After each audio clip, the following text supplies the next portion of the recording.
Hi everybody, my name's Paul Murphy and I've got a passion for hats. This is one of those hats that turns up and it's got no real provenance or anything. It's no label inside there. In fact, I wonder if there's even a label underneath. Oh, there is a label underneath here. It just says 83 or 59. So it's a size 59 as far as the labelling in the original manufacturer was concerned. Very typical of a sort of early Bates type hat, to be fair. It probably is made of a reasonable fur felt. It's got fur felt in the actual leather sweatband here, so it's of a nice construction, so it's worth saving. So what we're going to do is start, as always, by using the tape. And you say, well, why is it worth saving one of these hats? Well, if you think about a new fur felt hat with rabbit fur felt, it's going to be 150 to 200 pounds or more, because, and if it's a London hat maker, then it's probably twice that amount of money. But the actual fur felt to make this hat is around the sort of £100 mark, depending on the quality and what have you. But I mean, I buy my felts from Fepsa in Portugal, and they're really quite lovely, but they are quite expensive. So therefore, taking something like this, that if you've got something that's not very old, or actually it might be old, but it's not been used very much, then why wouldn't you want to recycle it? Because probably 8 times out of 10, what you're really looking at is a hat that's got been used a few times, because it's been a gentleman that's bought it in a fad, if you like, and or maybe he's bought it for a wedding or a special occasion of some sort or another, and then it's just put it on top of the wardrobe and just not worn it, and so it's gathered dust. And I suspect that's what's happened with this one, because it's extremely dusty, and I'm just trying to get that off at the moment, off all the felt. Oops.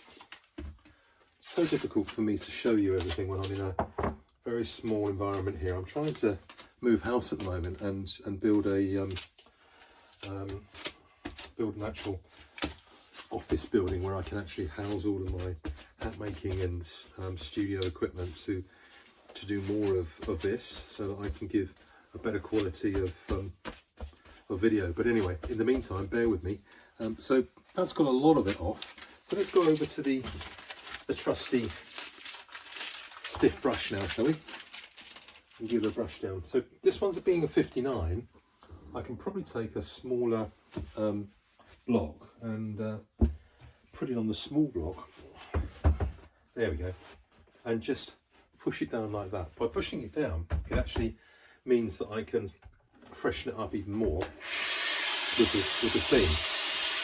So by steaming it will take out a lot of the sort of unwanted shape, if you like, and also reactivate the shellac, which will help me shape it again. So now that I've got a bit of stiffness in there, I can brush out. Oh goodness me, I can see, oh my goodness, there is an awful lot of dust coming out of this hat. Gosh. Yeah. Okay. I probably ought to have some extraction in here with this. Anyway.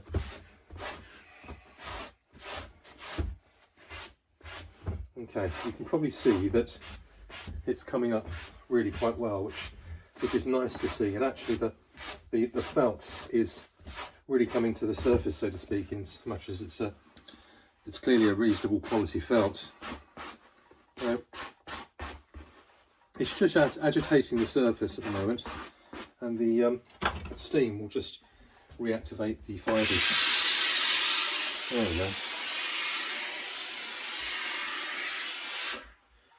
Which would be nice. Now let's see if we can put some shape back into this hat. So it's obviously had a central fold that, as if you can see, it's in the centre and a slight sort of curving there, with 2 dimples at the front, and they've gone straight back in. Now, like with a number of my older hats, I like to put them on a brim stretcher, because of course they do lose their shape.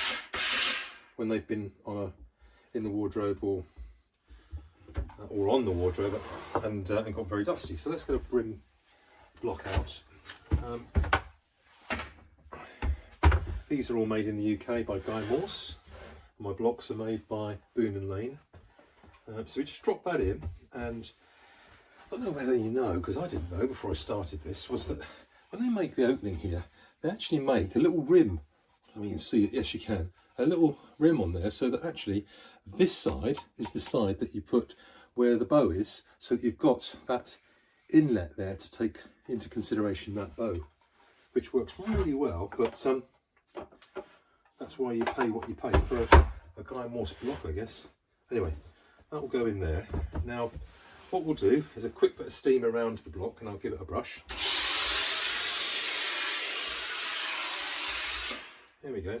And let's give it a bit of a brush before I use a cloth and give it more of a press. There we are. There we go. Now, so we take our cloth, we're just putting it straight over the top. Now if this was really distorted and I need to get some pressure on it, I would put a string around it and then leave it overnight. But most of the time I find that this is absolutely adequate. Just giving it a whole load of steam. I tell you what, when you're working with hats, a great steam iron, a professional steam iron, is a real godsend, because you know you do get through a lot of water and a lot of steam. And whilst I started with a very basic steamer, and that was adequate, it was better than the kettle, so it was a move forward. But very soon it was evident that steam was going to be one of the biggest tools, if you like, that I use when working a hat. Now, what I'm going to do is just get the sizer out, because this one said it was a 59, didn't it? So, oops. Let's have a look and see if it's kept its size, shall we? Can you see that's come back with a very nice shape on that now?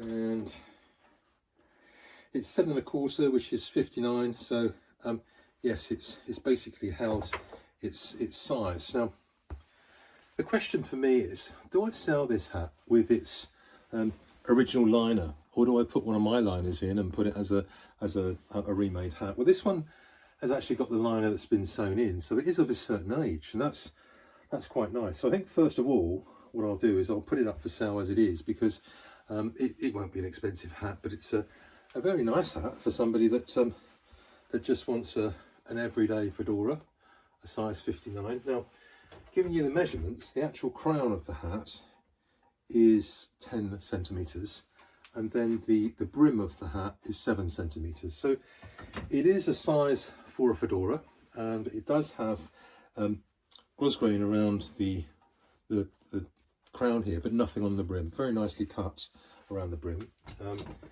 and the grosgrain is 30 millimeters. So by all standards, it's a quite thin grosgrain these days. We normally put about 38 mil as a standard on there, and 50 mil if it's a high crown. But there we go. There's a hat that really looked fit for the bin, that's now actually fit for sale on my website.